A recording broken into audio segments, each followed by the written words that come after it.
दिल्ली विधानसभा चुनाव से जुड़ी हुई बड़ी खबर हम आपको बता दें। आज दिल्ली बीजेपी जारी करेगी आरोप पत्र। आप सरकार के खिलाफ बीजेपी जारी करेगी आरोप पत्र। सुबह 11:30 बजे यानी कि अब से कुछ ही देर बाद अनुराग ठाकुर जो कि आरोप पत्र जारी करेंगे। इस दौरान वीरेंद्र सचदेवा, विजेंद्र गुप्ता समेत कई नेता मौजूद रहेंगे। तो दिल्ली विधानसभा चुनाव की घोषणा तारीखों का ऐलान अब कभी भी हो सकता है और इस बीच दिल्ली की सियासत बहुत तेज हो चुकी है। आज दिल्ली बीजेपी की ओर से आरोप पत्र जारी किया जाएगा। तो देखिए और ये आपकी टीवी स्क्रीन पर दो तस्वीरें हैं। इन दो तस्वीरों के जरिए दिल्ली की सियासी मूड को भांपा जा सकता है। पहली तस्वीर जहां आज से देश की राजधानी दिल्ली में दो बड़ी योजनाओं के रजिस्ट्रेशन की शुरुआत हो रही है। पहला महिला सम्मान योजना, दूसरा बुजुर्गों के लिए शुरू की गई संजीवनी योजना। और दूसरी तरफ आप देखेंगे जहां पर बीजेपी की ओर से चूंकि एक आरोप पत्र के लिए पूरी तैयारी की गई थी और उस तैयारी के बाद आज आरोप पत्र जब तैयार हो चुका है तो उसे आज पेश किया जाएगा। इसे अनुराग ठाकुर पेश करेंगे। अब से कुछ ही देर बाद आरोप पत्र को पेश करते हुए दिल्ली सरकार पर निशाना साधा जाएगा। तो दिल्ली की राजनीति इस वक्त जहां पर सरगर्मियां काफी तेज हैं।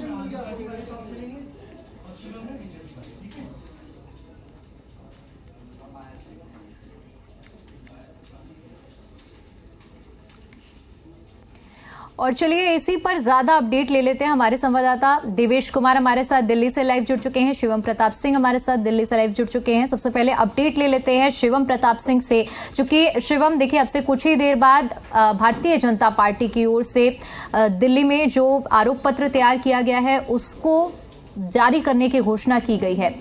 कैसे पूरे इस आरोप पत्र की सियासत को समझा जाए? देखिए बिल्कुल, दिल्ली विधानसभा चुनाव से पहले भारतीय जनता पार्टी ने आम आदमी पार्टी और उसके तमाम विधायकों के खिलाफ एक आरोप पत्र की तैयारी कर ली है। अब से कुछ देर बाद 11:30 बजे बीजेपी के सांसद अनुराग ठाकुर की मौजूदगी में, तमाम बड़े नेताओं की मौजूदगी में आरोप पत्र दाखिल किया जाएगा। बड़ी बात यह है कि इस आरोप पत्र को तैयार करने से पहले बीजेपी ने हर कॉन्स्टिट्यूएंसी से, जो 70 कॉन्स्टिट्यूएंसी हैं दिल्ली में, वहाँ पर लोगों से बातचीत की, उनके स्थानीय मुद्दों को समझा और उसके आधार पर यह आरोप पत्र दाखिल किया है। जी मीडिया के पास एक्सक्लूसिव जानकारी है कि इस आरोप पत्र में किन मुद्दों को लेकर जो बड़े मुद्दे उठाए गए हैं। इसमें सबसे बड़ा मुद्दा उठाया गया है नेतृत्व में उथल पुथल। ये आरोप बीजेपी लगा रही है क्योंकि भ्रष्टाचार के कारण आम आदमी पार्टी के में अभी तक इतना ज़्यादा उथल पुथल रहा है जिसकी वजह से बड़े नेताओं को इस्तीफा देना पड़ा, कई विधायकों के टिकट काटे गए और ये साफ तौर पर दिखाता है कि पार्टी में भ्रष्टाचार के कारण विधायकों के बड़े पैमाने पर टिकट काटे गए हैं। दूसरा बड़ा आरोप ये लगाया गया है कि जो विधायक थे वो स्थानीय लोगों से नहीं जुड़े, स्थानीय लोगों के मुद्दे उन्होंने नहीं उठाए हैं। ऐसे में आरोप ये है कि कई लोगों के जो टिकट काटे गए हैं उसके पीछे बड़ी वजह यह है कि 10 साल सत्ता में ये विधायक रहे और उसके बावजूद जनता के मुद्दों की अनदेखी की। तीसरी बड़ी बात आरोप पत्र में जो होगी वो मनीष सिसोदिया को भगोड़ा कहा गया है क्योंकि उन्होंने अपनी विधानसभा चेंज कर ली है। ऐसे में बीजेपी का आरोप है कि उनके खिलाफ इतनी ज़्यादा एंटी इनकम्बेंसी पटपड़गंज विधानसभा सीट पर थी कि वो इतने बड़े नेता होने के बावजूद उन्हें सीट छोड़नी पड़ी।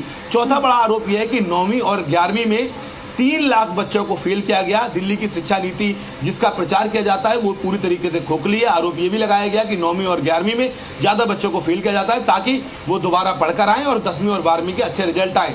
बड़ी बात यह है कि आरोप पत्र में अरविंद केजरीवाल के खिलाफ भी गंभीर आरोप लगाए गए हैं। कहा गया है कि चाहे उनका सीएम आवास हो जिसको लेकर वो विवादित रहे हैं, चाहे वो शराब घोटाला मामला हो, स्वयं अरविंद केजरीवाल ने भ्रष्टाचार की एक ऐसी कड़ी पेश की जिसको तमाम उनके विधायकों ने फॉलो किया है। पूरे 70 विधानसभा में जो समिति बीजेपी ने बनाई थी वो गई, लोगों से बातचीत की और उसके आधार पर आरोप पत्र तैयार किया गया है जिसको जारी कर दिया जाएगा और उसके बाद बड़े पैमाने पर बीजेपी के कार्यकर्ता हर बूथ पर, हर कॉन्स्टिट्यूएंसी में जाएंगे, लोगों को ये आरोप पत्र सौंपेंगे और उनसे उन मुद्दों पर जुड़ने की बात करेंगे जिसको लेकर आम आदमी पार्टी यही बड़ी वजह है कि आरोप पत्र को लेकर बीजेपी की ओर से तैयारी की जा रही थी अभी तक कई दिनों से। मैं लौटूंगी आपके पास, लेकिन इस बीच एक बड़ी खबर दे देते हैं। महिला सम्मान योजना जो कि आज से जिसका रजिस्ट्रेशन शुरू होगा, आपको बता दें कि पूर्वी किदवई नगर से अरविंद केजरीवाल इसकी शुरुआत करेंगे। बताया जा रहा है कि दोपहर 12 बजे अरविंद केजरीवाल रजिस्ट्रेशन की शुरुआत करेंगे, जिसके जरिए 35 से 40 लाख महिलाओं को इसका सीधा फायदा पहुंचेगा। अरविंद केजरीवाल की ओर से दावा और वादा किया गया था कि हर महिला को 2100 रुपए प्रति माह मिलेंगे।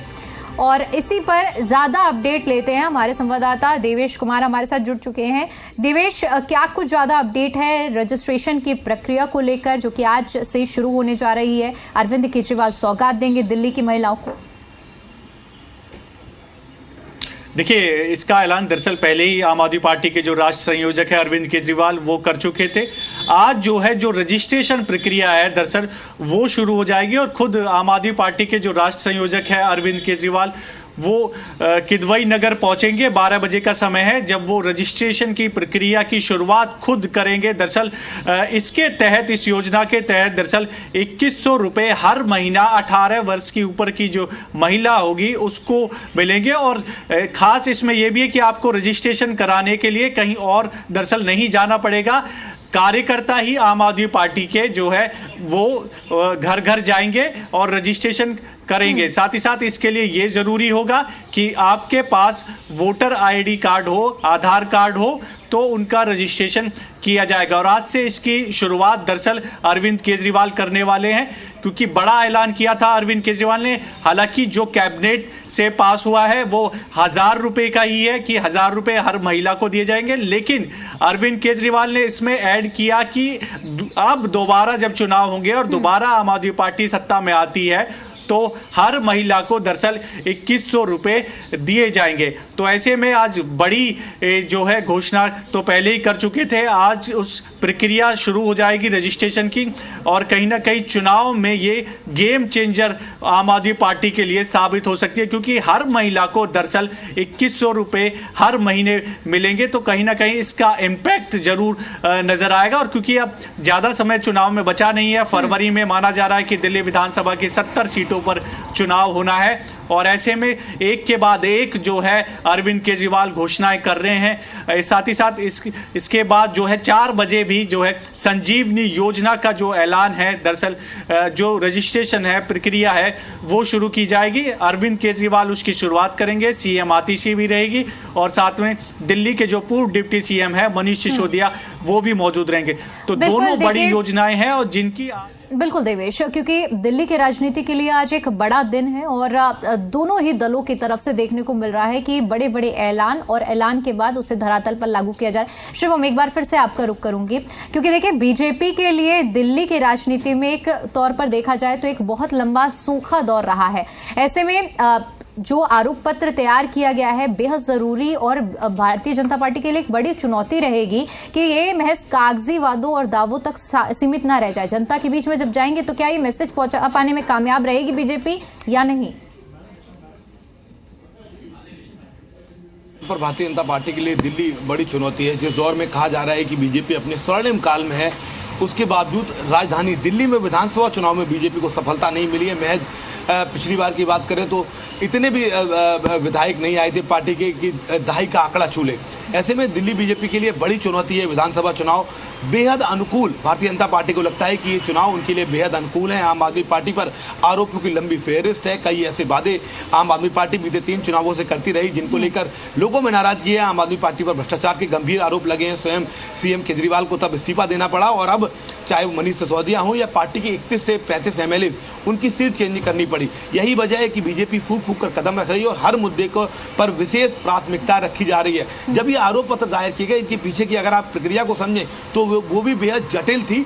यही वजह है कि भारतीय जनता पार्टी ने प्रत्येक विधानसभा में जाकर वहां के लोगों के स्थानीय मुद्दे समझे। हर विधानसभा का अलग अलग मुद्दा था, हर विधानसभा में अलग अलग इश्यूज हैं, उनको लेकर ये आरोप पत्र तैयार किए। और अब आरोप पत्र तैयार करने के बाद बड़ी बात यह है कि आज जारी करने के बाद भारतीय जनता पार्टी के बड़े नेताओं से लेकर कार्यकर्ता तक हर बूथ पर जाएंगे, हर कॉन्स्टिट्यूएंसी में जाएंगे, आम मतदाता से मिलेंगे और उन्हें समझाएंगे कि कैसे आम आदमी पार्टी ने बीते लंबे समय से दिल्ली के लोगों के जो मुख्य एजेंडे थे, चाहे वो स्वच्छ हवा हो, पानी हो या फिर भ्रष्टाचार को कमी करने को लेकर ये पार्टी आई थी, उन मुद्दों पर कैसे आम आदमी पार्टी विफल रही है। और आपका जो सवाल है कि आरोप पत्र पहले भी जारी होते रहे लेकिन जनता तक पहुंचना, जनता की नब्ज पकड़ना, ये बड़ा मुद्दा रहा है। आम आदमी पार्टी के राष्ट्रीय संयोजक आप देखें लगातार ग्राउंड जीरो पर हैं, लगातार लोगों से मुलाकात कर रहे हैं। आम आदमी पार्टी की एक क्रिया भी रही है कि वो चुनाव से पहले लोगों के बीच पहुंचते हैं। बीजेपी पर यह आरोप लगते रहे कि उनके जो दिल्ली के स्थानीय नेता हैं वो हवाई रहते हैं, सोशल मीडिया के जरिए चुनाव लड़ते हैं। यही एक वजह है कि इस बार पूरी प्रक्रिया को भारतीय जनता पार्टी ने चेंज किया है। स्वयं बड़े नेता मॉनिटर कर रहे हैं, रोज बैठकों का दौर चलता है और अब इन आरोप पत्रों को जारी करने के बाद बीजेपी का सबसे बड़ा अभियान है कि आम मतदाता तक पहुंचा जाए, हर घर में ये आरोप पत्र पहुंचे, लोगों को समझाया जाए। और बीजेपी को ये लगता है निश्चित तौर पर कि जो इस तरीके के आरोप लगे हैं, हर कॉन्स्टिट्यूएंसी से मुद्दे उठाए गए हैं, ऐसे में मतदाता उनसे जुड़ेगा, समझेगा और इसका लाभ उन्हें चुनावों में निश्चित तौर पर मिलेगा। बिल्कुल ठीक है देवेश, देखिए क्योंकि एक तरफ योजनाएं हैं, चाहे महिला सम्मान योजना की बात करें, संजीवनी योजना की बात करें, तो दूसरी तरफ दिल्ली बीजेपी की तरफ से तैयार किए गए आरोप पत्र हैं। अब जनता के ऊपर खैर फैसला तो है ही, लेकिन एक चुनौती भी बड़ी है राजनीतिक दलों के लिए कि किसके पक्ष में जनता माहौल बनाती है, मूड बनाती है और किसका फैसला स्वीकार करती है। देखिए जाहिर सी बात है, इस बार का चुनाव जो है वो इतना आसान नहीं है। आम आदमी पार्टी ये अच्छी तरह से जानती है क्योंकि कई बड़े आरोप आम आदमी पार्टी पे लगे और सबसे बड़ी इसमें ये हुआ कि अरविंद केजरीवाल जो आम आदमी पार्टी के राष्ट्र संयोजक हैं, उनको तक जो है जेल में जाना पड़ा था। मनीष सिसोदिया भी जेल गए, संजय सिंह जेल गए। तो ऐसे में कहीं ना कहीं जो एक ईमानदारी की जो इमेज थी आम आदमी पार्टी, उस पर कहीं ना कहीं डेंट हुआ और इसी का मुद्दा जो है बीजेपी लगातार चुनाव के दौरान उठाती हुई भी नजर आएगी। लेकिन इसके दूसरी तरफ आम आदमी पार्टी ने एक साथ योजनाओं की जो है झड़ी लगाई। अंबेडकर स्कीम योजना लॉन्च कर दी कि सरकार आती है तो उस स्कीम के तहत छात्रों की पढ़ाई के लिए पैसे देंगे, महिलाओं के लिए योजना ले आए, बुजुर्गों के लिए योजना ले आए। तो इससे आप सर देख सकते हो कि चुनाव इतना इस बार आसान नहीं होगा। लेकिन आम आदमी पार्टी का जिस तरह से आरोप पत्र बीजेपी लेके आई या इस तरह के आरोप लगाती है, तो आम आदमी पार्टी का कहना है कि कोई भी आरोप दरअसल सिद्ध नहीं हुआ है, सभी कोर्ट से छूटे, हालांकि जमानत पर जरूर बाहर आए हैं, लेकिन आरोप अभी दावे किए जाएंगे। लेकिन जमीनी हकीकत क्या है, जनता का फैसला क्या है, ये चुनाव के नतीजों के तौर पर हमें देखने को मिलेगा। शिवम, आपका भी बहुत बहुत शुक्रिया हमारे साथ जुड़ने के लिए। देवेश, बहुत बहुत शुक्रिया आपका हमारे साथ जुड़ने के लिए। और देखिए एक बार फिर से हम आपको वो दो तस्वीरें दिखाते हैं जिनके बारे में अभी हमने आपको अपडेट दी है कि देश की राजधानी दिल्ली में जहां इस वक्त सियासी पारा हाई है। ऐसा हम इसलिए कह रहे हैं क्योंकि सत्ताधारी दल आम आदमी पार्टी की ओर से जहां योजनाओं पे योजनाओं का जो कार्ड हैं वो आप देख सकते हैं कि कैसे कुछ दिनों पहले लॉन्च किए गए थे, चाहे महिला सम्मान योजना की बात करें या संजीवनी योजना की बात करें। दूसरी तस्वीर में आप देख सकते हैं कि आरोप पत्र को लेकर बीजेपी पूरी तरह से तैयार है। संजीवनी योजना जिसकी आज से रजिस्ट्रेशन की शुरुआत होने वाली है और 60 साल के ऊपर के बुजुर्गों का मुफ्त इलाज इस योजना के तहत होगा।